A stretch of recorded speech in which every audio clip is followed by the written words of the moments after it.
Namaskar and welcome to this exciting new episode of Sattology, Debunking Mythology. And today we are talking about yoga. And again, but in a more practical sense, because when we talk about yoga, sometimes yoga is told to be a side activity or on the side. So before we start off on this discussion, I'm going to focus on Sat means truth, Logos means a science or study. So when the colonial powers they merged the two words to destroy the faith of millions and billions on Sanatan Dharma, they call it mythology, Sattology. So sorry, mythology. So myth means alive, fake, imaginary, and logos means a science or study. So mythology became the word. So opposite of that, we coined the term Sattology, where Sat is means truth. So science of truth or study of truth. And yoga is like in the earlier shows we had discussed, yoga is a therapy. Yoga is not an exercise, or yoga is not, you don't have to have a flexible body to practice yoga. But today we'll go a little bit beyond. The yogis have made the maximum contribution to the human society, be it science, be it culture, be it music, be it arts. Everywhere yogis are involved because anything good you want to do, you need to have a balanced mind first. All of you will agree with me that without a balanced mind, you cannot attain anything. Actually, not in just balanced mind, body, intelligence, and your social uh, fabric of the society also has to be balanced. So, with that respect, I have a very famous yoga teacher who has taught yoga to many Hollywood stars as well as other professionals who have a stressful lives. So, without delay, let us welcome Sri Atul Vyas. Welcome, Atul Vyas ji. Morning. So, we were talking before the show, and most of our shows are not prepared in advance. So, very natural conversations we have. And you were telling something very important. Every time when you speak something, it strikes some bulb in my head that, okay, this is also another thing here. So, one thing I would like to correct the misperception that yoga is an after hours work, after hours action. What do you say on that? That after No, the work, people go for yoga, I mean, defeats yoga a is very. a no. Yoga is a constant activity. It's a 24/7 activity, and yoga is basically the object of yoga is to make you an observer. Basically, the Sanatan Dharma says that we are an observer. We are not the actor. We are not the doer. We are not this body. So yoga, the ultimate aim of yoga is to be an observer. Lord Krishna was an observer, drashta. If you become a drashta, if you become a real observer, you become a sashta. You have become a real creator, the boss of the universe. So the aim of the yoga is to become an observer, and the mindfulness is a very important aspect of yoga, and that we have to inculcate in our lives. We have to be that increases your awareness, whatever you are doing. So we are just observing. Vivekananda has said in his book Raj Yoga that in this yoga, your mind and body is a laboratory, and your mind and body are your mind and intellect are the scientists. They are doing experiment. So body is in laboratory, mind is in laboratory, as well as an scientist who is experimenting. So this is the concept of yoga. So it is a 24/7 activity. Wherever, whatever you are doing, whether you are working in IT, you are working in company, you are a sales girl, salesman, whatever, this is applicable. You can do yoga all the time, and it increases your efficiency, and it really brings peace and success to you, whatever you do. No, the meditation is also the growing area because meditation is practically absent in the Abrahamic world. I'm talking about the Abrahamic means people who believe in one book culture. Uh, it is not there. Now, meditation was introduced from India to the rest of the world. And we all know that the dhyan is a technical word. So dhyan is become earlier it used to be a common word, but nowadays these days we have to call it a technical term because it is much more deeper to go into the philosophy of dhyan. So in the when you talk about dhyan and meditation, though both are not synonymous to a large extent, because meditate you can do on anything. You can meditate on a wrapper, you can meditate on an object or a tree. But when you talk about dhyan, we have also already done a show on that, where when you talk about dhyan, it goes much deeper into your own existence and the reason for your existence. And that ultimately brings to Paramatma, Bhagwan, Yogeshwar, and all these different points. Now, in the Western world, now gradually, due to the pandemic, the the focus on dhyan is increasing, and also yoga has become more serious topic in many ways. So I just want to ask you: is yoga just limited to the studios, or yoga can be every day, every minute part of our life? Every second, every second, not only a minute, every second. You know, I mean, there is an established connection between the between yoga, I mean, and immune system. Sorry, I mean, stress and immune system. So, only thing in the world which can counter stress effectively is yoga and its 8 organs, Ashtanga. I mean, they are such a great immunity boosters that you try it and you can experience them. Don't believe me. For example, I just tell you one small example. You resolve today that you will speak the truth for a month. You will not lie, and see the difference in your confidence level, in your sense of security, in your self-esteem, and above all, your your health. See the benefit in the terms of your health. Just one resolve. So these are yama and niyamas. If you follow them, you can become a superhuman. What immune system? You can become. I mean, protected whole your life. For example, another thing I will explain. I will tell. The world doesn't know about it. That every human being has a nervous envelope. If you heat up a vessel or with water, after some time you see that there is some kind of an aura of heat around that vessel. That same type of envelope every human being has got. And if that nervous envelope is intact, then trust me, no disease can enter you, no accident can affect you. You can pass through any difficulty of your life if that nervous envelope is intact.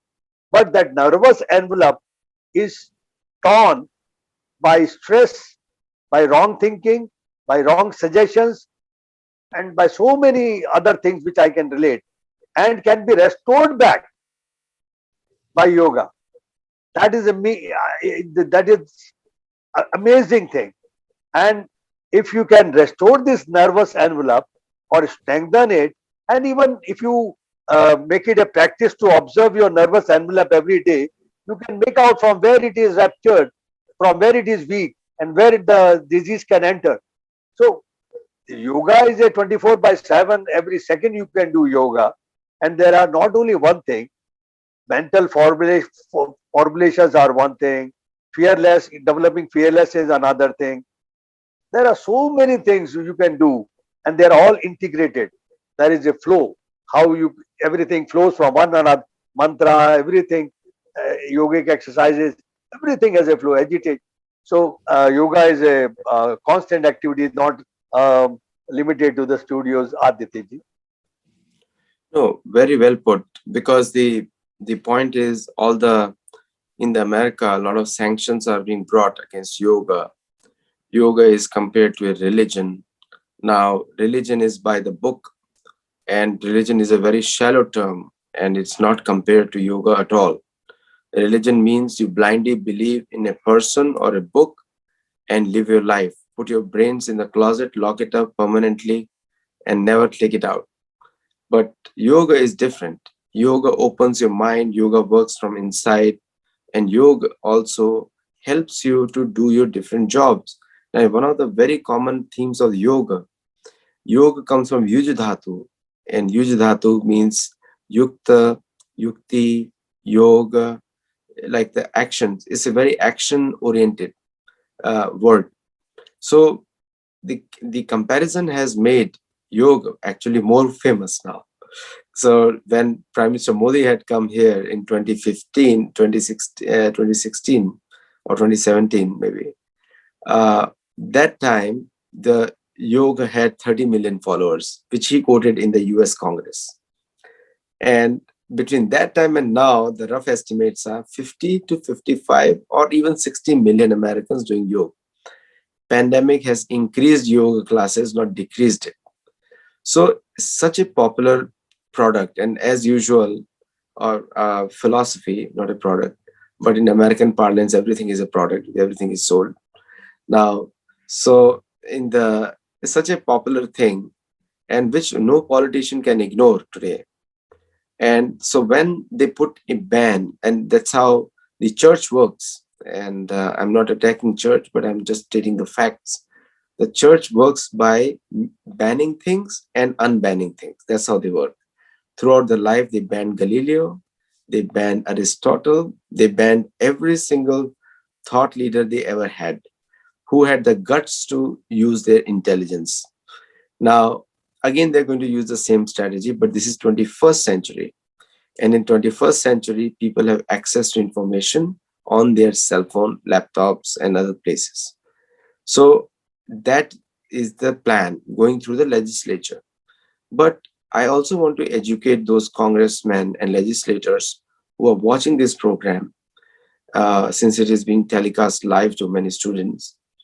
Uh, what when we talk about yoga, so there is a pradhan of the yoga, which is Yogeshwar, and there is a topmost practitioner and teacher also. Both are there. So one is Krishna, another is Shiva. So so that means yoga is not a religion, it is a kind of the activity of the soul, to be precise.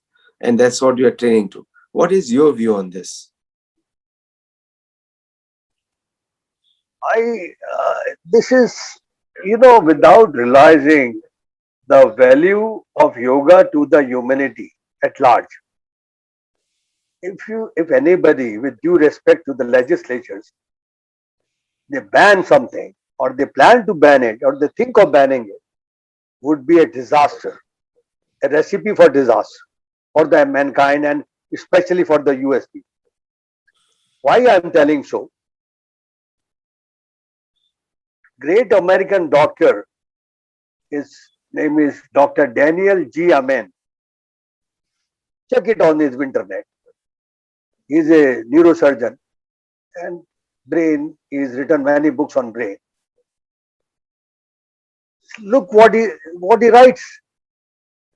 He has said that it was researched by them on 18,947 subjects and on meditation, and it was found separately by the American doctors and Chinese doctors that doing meditation for 20 minutes a day for 5 consecutive days can reduce cholesterol by great margin. I'm forgetting the percentage. Perhaps it is 30%, 40%, which is a huge thing. To reduce cholesterol in 5 days. If you just do meditation for 20 days, it's a research thing, and it is already there. So, I mean, it is just one component of it. Every day, what is wrong actually with the humanity at large is that our body has still continuing with the primitive responses. Our body is made up to tolerate stress, intense stress for few days. Our body is not made up to uh, tolerate small stress, chronic stress, which is not intense. Catching a train, keeping a deadline, this and that. Small, things in life, running around, timeline, shortage for time. These are all chronic stress, and the stress responses are already elaborated uh, in the medical science book. You can read it. I won't. It would be stupid of me to repeat all these things. But what I'm trying to say is that this chronic stress never lets the body to come to the rest, that normal rest level. Because after intense stress of 5 6 days, the body can restore back to the normal. This is a primitive body setting, which has not changed till date. But the external environment has changed dramatically. Actually, the stress disrupts the mind body functioning. And when that homeostasis is disturbed, there is explosion of diseases. And that is what is happening to the present world. And the mind is working very fast, the body is not able to keep pace with it, and these chronic stress leads to so many problems for the humankind. The problems of mind, the problems of body, the problems of so many. The internal agitation is manifested in external agitation. So that can be only be countered and addressed by yoga. In Gita, Lord Krishna has said that repeated thinking of an object leads to attachment. Attachment leads to anger, because you like, when you are attached to something, you like something and you dislike things which are opposed to that object. And from anger, we lead to uh, possession. We lose a sense of discrimination, what is right, what is wrong. We lose our viveka. And when the vivek is lost, everything is lost. And this is the analogy of stress. And the world is facing this. This is happening with the world. And yoga is the only thing which can counter this. You know. So uh, Patanjali has listed kleshas in his Patanjali book. And there are he has enumerated three things which causes stress and diseases in the body, and and which no medicine, nothing can cure it. Till date, there are less diseases medical science can cure it rather than the number which it cannot be cured. So the problem is it's a constant. And what is the root cause of it? Patanjali has enumerated.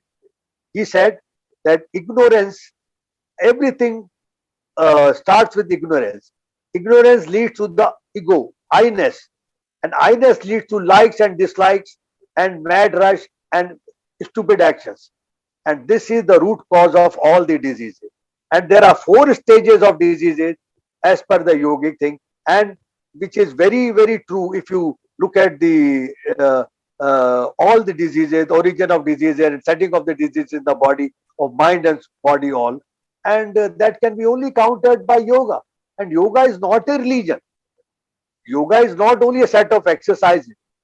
It is now validated by science so wonderfully well that how yoga reduces the stress hormones. How does yoga induce stimulates parasympathetic nervous system. So I mean, everything is. It is proved on science.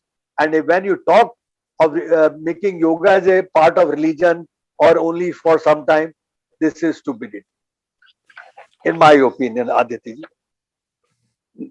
No, you said it very well, because most of the times we are seeing that it is usually set that the mindsets are created through propaganda. See, we have to understand, I think most of the Indians don't understand, and many other people do not understand. The entire Western mindset is made through a large scale propaganda or fear. That's how the propaganda is made. And now we are seeing that it is coming into every single legislature. One state starts it, another state starts copying it, third state, because these are same actors in different states who are working. And because America has a leading position due to economic strength and military strength, it also has a potential of percolating down to other countries as well, which are heavily embracing. So it will become like an underground movement. That's what the plan is long term, to make yoga as an underground movement in the world. And I think I'm the first one who is saying it publicly. But the problem with that is there will be mass, you can say, exploitation and suppression of people's choices. So yoga is a very popular people's choice. People are preferring it. They can see the advantage. They can feel it, and gradually you will see that all the medical associations will also start moving away due to the politics or threat. And so we have to, as a practitioners and promoters of yoga, we have to also present an alternative, where we have to say that yoga is as much helpful to politicians as well as to other people, because for them also, they're also living in stress. And by criminalizing yoga, they're actually increasing the stress of the society, and ultimately it is going to lead to a collapse. So what is your view on this? I have seen many senators who have visited India, and I was shocked to see them. They look so old, so haggard. They could not express no emotions, no feelings, no spontaneity, and upper stiff lip. Is this kind of the life they want? They want to feel young, energetic like John F. Kennedy, or they want to look like haggard, like you can check so many senators. The point is this: the challenges the world is facing today is any human being is incapable to handle that. The world, this advent of IT has, you know, uh, has created disruption between mind and body, complete disruption. Whether the politicians are there, whether everything. Look at, we had John F. Kennedy, we had Bill Clinton, smart, handsome, young guy. Now we are having Joe Biden, we are having Trump, old haggard people. Why? Because it is not that they are old, but the stress and the disruptions have made them like this. They can't handle it. They know it. They can't handle it. They can. American society, I have understood, is 90% it's perception and 10% reality. And they in India in yoga it is 99% reality and 1% perception. I will not say it is 100% reality. And it has been, look, if you think that some these mortals who can live 60 years, 70 years maximum, who have a political life of 5 years, 6 years, 10 years maximum, can they ban and destroy yoga, which Mughals could not destroy, which Britishers could not destroy, and despite all their efforts, which were, then do you think these mortals who will pass away very quickly after, the world changes very quickly, they don't know. Every second we are moving towards our death, and they can ban yoga. I have, uh, I have complete doubt, and I can assure you. And if you look at, how you predict the pandemic, whether the peak is coming, second wave will coming, only after analyzing the past. So if you analyze the past, if the anti Sanatan Dharma forces could not destroy Sanatan Dharma and yoga for 12,000 years, what these I pity these mortals if they think of banning yoga. And secondly, very important point, you know, these politicians don't make a country. People make politicians and people make a country. Mind you. Very well Thank you, put. Aditya. Very well put. And you actually echoed a point which is full of intelligence. I think somebody has to understand. Now, when we talk about yoga, there are many advantages. Meditation is an intrinsic part of yoga. So when Krishna says Yat Karoshi Yadashnasi Joshi Dadasiyat, and then he orders people also that Yogastha Kuru Karmani. There is an order that situate yourself in yoga and do your work. So yoga not only gives peace to the mind, but also increases productivity. And you have said it multiple times, and I'm just repeating it.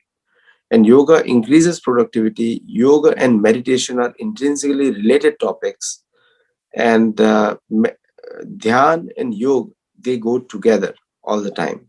And it can help one overcome the challenges faced because of the mind, uncontrolled mind, I would say, because controlled mind is a friend. So the advantages are far too many, and disadvantages of not doing yoga are far too many. The biggest disadvantages, and probably for the American business that's an advantage, is medication, drugs. I'm saying medicinal drugs. So if you do not do yoga, then you have to depend on them. And it increases the sale, but at what cost? The cost is the society collapses. And if everyone is on the pills, you never know when the pill is not there, and that person might burst. So many accidents are happening, or willfully gun targeting is happening because people's minds are dissatisfied. So in that way, the advantages of yoga and meditation or dhyan far outweighs the disadvantages of not doing it. What do you have to add on that, sir? Mahoday. You started with the productivity. I will quote. There were two scientists, Yardley and Dodol. They found out, made a chart, they made a graph, and they found out that the stress increases productivity for some time. And if the stress persists, the productivity declines. That is known as Yardley-Dodal curve. That curve goes up like this, and as stress increases, the curve goes up, and after a time, it falls very sharply. So this happened when initially industrial revolution came. People were treated as a work machine. They were chained, they were locked in the factories. They were not allowed to move. They were asked to work like a machine, and they were not, their emotions and feelings were not considered. And they thought that working for 16 hours, 10 hours will make them more productive. That is a myth as per today. So then it came the HRD and so many things coming up. Now in the factories, even the IT field, even in the companies, in the corporate world, which I am still a part, the double burnout is a very dangerous phenomena happening to the corporate world. And for America, it's a greatest possible threat, and there is no way out of double burnout. The executives are burning from both the ends, and they are losing their talent very fast. And they want to retain and increase the productivity. And um, look, for example, I am telling you what happened in America after that. What was that sex pill? Uh, I don't know which, and internet. There is no major invention from America to the world. Microsoft and that major pill, that. erectile dysfunction, that pill, I'm forgetting the name, Viagra. Right. After that, there is no major invention from America to the world. Have they pondered, these politicians, have they pondered why? Why American economy is only dependent on defense? Why American economy is not growing? It, if you look back in America, there were time to time world making world shaking inventions from them from time to time. Microsoft, this, that, sometimes this. But after Viagra, there is no major invention.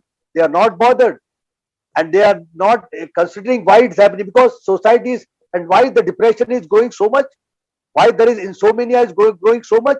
They are only focusing on the pharma industry. Ultimately, their main resource, human resource, is going bonkers, and they are focusing on a thing, trying to ban a thing which can restore them, which can save them. Yoga. Yoga can inculcate again the creativity and sense of invention in American economy. They don't realize this. But I mean, whatever God has planned for America, I wish and hope they do well. But I am requesting them with my both folded hands. Please look at why your economy, why you could not bring anything world-shaking inventions after Viagra, and that's the main reason why the American economy is not good. And yoga can really help them to come back on the formal trail and rise in the sky. You put it so strongly, and I think many people are watching it, and they can also feel it. And my point to them is that yoga actually helps you, all the Americans, and being I myself an American, yoga actually helps you. Yoga doesn't it diminish your faith in any way. And yes, yoga comes from Vedas, yoga comes from Sanatan Dharma, but I can tell you one thing: Sanatan Dharma or Ramayana, Mahabharata, these histories, they are the most, you can say, they are the most, they are the scriptures which promote equality everywhere, at every level, and they do not discriminate at any level. So if something good is coming from somewhere, my logic is, why not take it? America has always taken good talent from India, always taken good brains from any part of the world, whether it's Germany or Jews, any community, Israel, Japan, they've taken the best brains. Why this time making the distinction against yoga, which is the best from India? So it is an intelligent choice to make. Pick up the best you get from anywhere, including good habits, good character, good behavior. So it is a wise choice. So the last closing comments, Atulji, please go ahead. I will not say only for Americans. Yoga is the need of the hour for the world today. Otherwise, we are on the brink of elimination, destruction, complete destruction is awaiting the entire humanity. And only yoga, not for American unity community, but for the entire humanity. Yoga is a critical component, and since America is the leader of the world, yoga is very, very important for their own people, so that they can, it will develop viveka in them, sense of right and wrong, balance. In a president, if you choose a president, what do you look? Emotional, physical, mental balance. If they lose mental balance, what they can achieve in life? They will be like ordinary people. If they react like us, what's the difference between a small and big man? Self-control. So yoga helps in controlling, in making a person self-controlled and a great leader. Look at Modi ji, how calm and cool he is in this era of pandemic, in the Chinese aggression. This is the strength of yoga. And the entire world leaders should do yoga. And I recommend to the American politicians today on your platform that everybody should do pranayama and vrikshasana, tree pose. Why tree pose? Tree pose prevents temperature. If you do tree pose daily, you will not have fever. That's written in the text. I have not tested as a yoga scientist. I have not tested, but it prevents fever. And secondly, it develops Vraksha Vrati. Vrati means the qualities of tree. Tree always gives. Tree gives you oxygen, tree gives you fruits, tree gives you fruit. Everything tree gives, and it doesn't take anything from you. And that Vrati a leader should develop. So instead of banning yoga, they should accept and adopt yoga if they want to become great leader and if they want to make America again a great nation like John F. Kennedy. Thank you, Aditya ji. And this is my final comment. And Yes, indeed, that was a lesson to all the people of the world. Everybody is welcome, and everyone is welcome to share yoga and use it for themselves. Thank you, Atulji. A great presentation, and today I am speaking from Miami, so please forgive me. So for the video quality today, thank you. no, that's okay. That's very fine. Thank you, Aditya ji. Good night. Good night.